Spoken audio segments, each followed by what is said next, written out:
It was the official policy of the United States government until 1968. In my lifetime and the lifetime of 90 senators who serve today, the official policy of this government was to help white people buy homes and to deny that help to black people. Go home. That's it. Christianity has been misused for hundreds of years to keep your people in subjugation. And I'm speaking now a reality that the history books do not record, but history does. Christianity was used because if I said, okay, you don't believe the way I believe, and Christianity is the best way to believe, so I'm going to take you, and it's going to be for your own good, honey. It's going to be for your own good. I'm going to take you, and I'm going to tear away everything about you, and just keep your hands and your feet, because they can help me. You're getting off. But I'm going to do this for your own good, because I'm going to give you a God.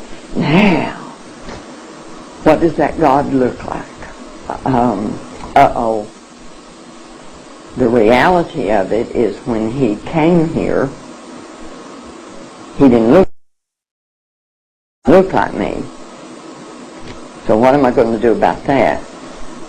I'm going to make him look like me. So for hundreds of years we've been telling you, and now you have to keep in mind that we took away any other God that you might have through force, through fear, through pain, through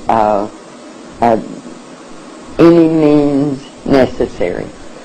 So now I'm going to give you a God, but I'm going to do that in a way that is going to further me. So I'm going to give you a God that looks like me, so that when you bow down to that God, you're bowing down to me.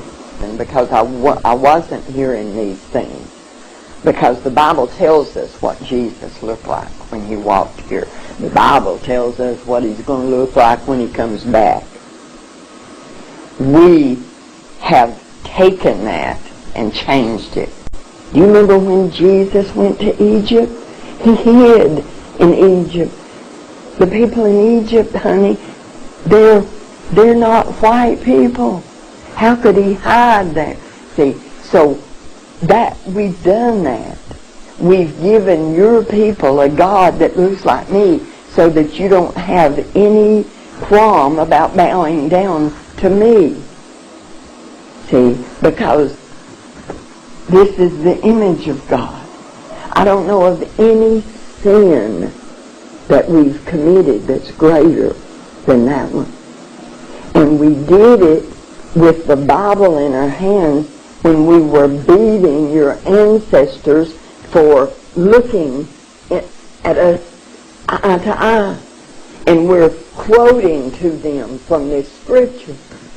Even if we allowed them to have their own ministers, which there wasn't many of because we didn't allow them to read. But if we said, okay, you can have your church. This is my plantation. I'm going to do what I want with it. You can have your church. But then spies were sent. And those spies would stand outside the church, and that man would be beaten, perhaps killed, if he preached anything other than 3 sermons. And those 3 sermons were turn the other cheek, obey your master, and it's going to get better one of these days. God's going to take care of all of it. You're going to be in a happy, happy land. So put up with what you're putting up with now. And we made your people preach that to your people. And it's still being done. It's still being done. Those are the sermons that your people hear. Those sermons are what causes your people to comfort me. when I do something that's wrong. It was the official policy of the United States government until 1968. In my lifetime and the lifetime of 90 senators who serve today, the official policy of this government was to help white people buy homes and to deny that help to black people.